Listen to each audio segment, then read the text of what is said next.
अस्सलाम वालेकुम। Supreme court of Pakistan से सोहेल रशीद आपसे मुखातिब। आज 28 फरवरी है और आज अहम तरीन इजलास था। उतना ज़्यादा अहम शायद नहीं था होने से पहले, लेकिन जब हुआ है तो बहुत ज़्यादा अहम निकला। जुडिशल कमीशन ऑफ पाकिस्तान का इजलास जिसे आज रखा गया था लाहौर हाई कोर्ट में 4 एडिशनल जजेस की तैनाती के लिए। उन चारों के नामों की मंजूरी तो दी गई, आपको नाम बताते हैं, लेकिन उसके साथ आज सुप्रीम कोर्ट के आइनी बेंच की तादाद भी बढ़ा दी गई है।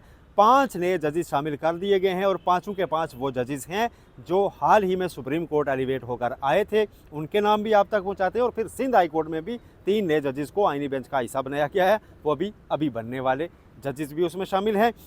सबसे पहले आपको बताते हैं कि लाहौर हाई कोर्ट में 4 नए जजेस कौन कौन से लगे हैं।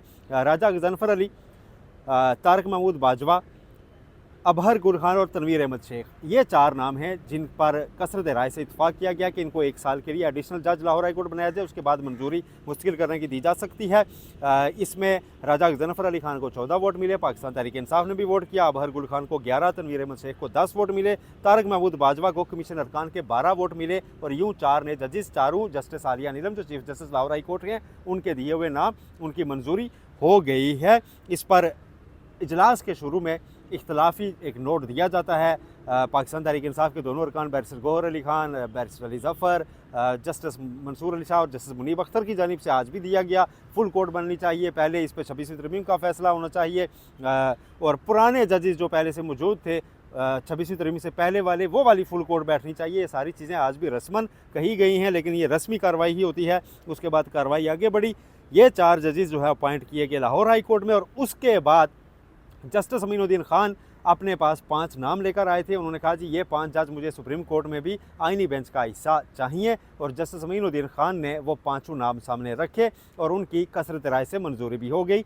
पाकिस्तान तहरीक इंसाफ के अरकान ने यहाँ पर एतराज़ उठाया और ये कहा कि इसका तरीक़ाकार ये नहीं होना चाहिए कि इजलास में आइनी बेंच के सरबराह नाम लेकर आएँ कि मुझे ये नाम चाहिए और उन पर वोटिंग हो। इसका रूल ये होना चाहिए कि पहले वो कहें मुझे इतने नए जजेस चाहिए, और कमीशन फिर इनिशिएट करे, नाम उनके लिए नामजदगी मांगी जाए, तमाम अरकान नामजदगी दें और फिर उन नामजदगियों को वोट दिया जाए और ज़्यादा वोट लेने वाला मेंबर बने।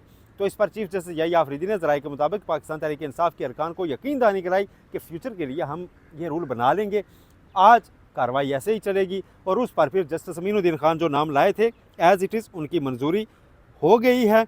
उसमें कौन कौन शामिल है ये आपको बता दें। Justice Aasham Kakar, justice Amir Farooq Islamabad high court वाले से जो आए हैं अभी यहाँ पर, जस्टिस इश्तियाक इब्राहिम, जस्टिस शकील अहमद और जस्टिस सलाउद्दीन पंवर, ये 5 वो नाम हैं जो अभी सुप्रीम कोर्ट में 26वीं आईनी तरमीम के बाद ही एलिवेट होकर ऊपर आए।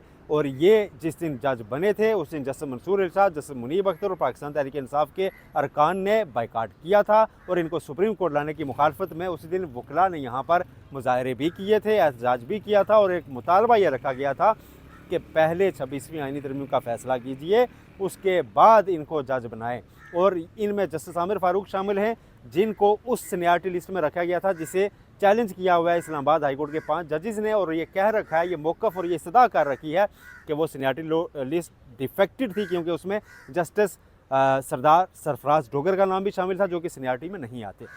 लेकिन अब जस्टिस आमिर फ़ारूक यहाँ पर आइनी बेंच की स्ट्रेंथ बन गए हैं। अब जस्टिस अमीनुद्दीन खान के पास ऑप्शन हुआ करेगा, वो चाहें तो सारों को एक साथ बिठाएं, वो चाहें तो 2 बेंच तश्कील दें अलग अलग मामलात पर, जैसे एक अभी सुन रहा है फौजी अदालतों का केस, तो इसके साथ वो 5 रुकनी बेंच अलग भी बना सकते हैं जो रूटीन के मैटर्स आइनी मामलात सुनता रहे।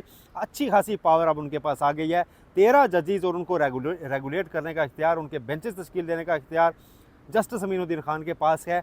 वो अब बाकायदा तौर पर और बाज़ाब्ता तौर पर उतने पावरफुल हो चुके हैं जितना कोई भी पाकिस्तान में चीफ जस्टिस माजी में रहा है, कि आइनी मामलात के ऊपर आपके पास इतनी ज़्यादा चॉइसेस हैं कि आप अपनी मर्ज़ी के बेंचेस तश्कील दे सकें।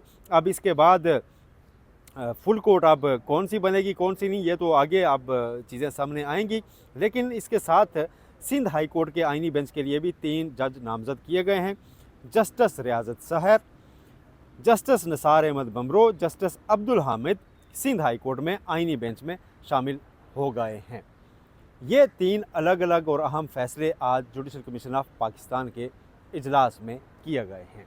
इस दौरान ज़राए के मुताबिक पाकिस्तान तहरीक इंसाफ के अरकान ने अगेन वो जो एतराज़ात वो उठाते हैं वो उनकी जानिब से उठाए गए और ये कहा गया कि ये चीज़ें ऐसे नहीं चलनी चाहिए, लेकिन चीज़ें ऐसे ही चली और उसके बाद यहाँ से वापस रवाना हो गए। कमीशन में अख्तर हुसैन अब इस्तीफ़ा दे चुके हुए हैं, उनकी जगह अब नए रुकन थे वो शामिल थे और उसके बाद ये सारे मामलात आगे बढ़े हैं।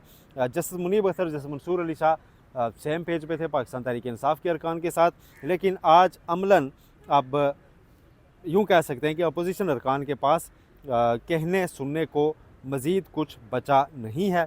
अब जो चीज़ें हैं वो आईनी बेंच करेगा।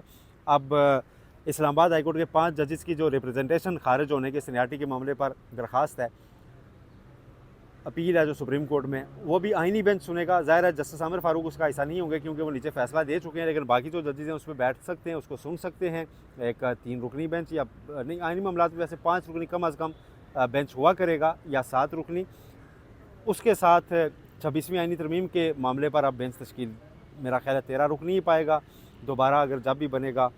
फिर ये जो इंतखाबी धांधली के केसेस हैं, तहकीकात के मामलात हैं, ये जितने केसेस यहाँ पे इकट्ठे हो रहे थे आईनी मामलात पर, उन सब पर अब चॉइस ज़्यादा बढ़ गई है और सुप्रीम कोर्ट में एक से ज़्यादा बेंचेस ज़राए के मुताबिक जल्दी अब काम करते नज़र भी बाज़ाब्ता तौर पर आएंगे। अच्छा, इसके अलावा एक खबर और है जी, वो है तौहीन अदालत केस। आपको याद होगा कुछ अर्सा कबल चला, अभी पिछले महीने ही चला। जस्टिस मंसूर अली शाह और जस्टिस अकील अब्बासी के फ़ैसलों पर अमल दरामद न करने के ख़िलाफ़ नज़र अब्बास एडिशनल रजिस्ट्रार जुडिशल थे, आज वो रिटायर हो गए हैं।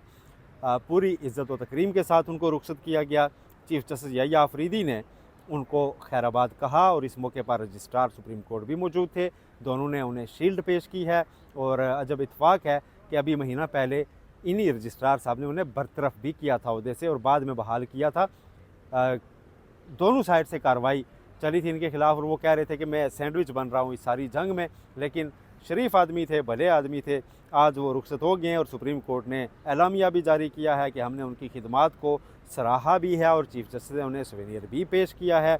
ये सारी चीज़ें आज चली और अब वो आज छुट्टी के टाइम यहाँ से बाज़ाब्ता तौर पर रुखसत हो गए हैं। अगरचे उनके ख़िलाफ़ जो फ़ैसला जस्टिस मंसूर अली शाह ने बरी करने का उनको दिया है उस पर नज़रसानी भी नहीं बल्कि इंट्रा कोर्ट अपील विफाकी हुकूमत दायर कर चुकी है अटार्नी जनरल ऑफिस के ज़रिए, लॉ मिनिस्ट्री के ज़रिए, और वो भी समाअत के लिए अब आईनी बेंच के सामने ही, आईनी बेंच नहीं वो सादा बेंच सुनेगा वैसे, लेकिन ये आईनी बेंच में शामिल जो जजेज़ हैं ये सादा जज के तौर पे भी काम करते हैं।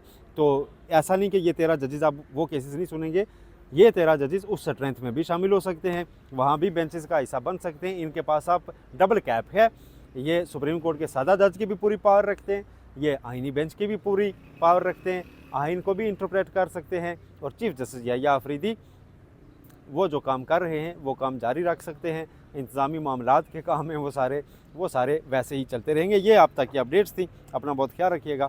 अल्लाह हाफिज़।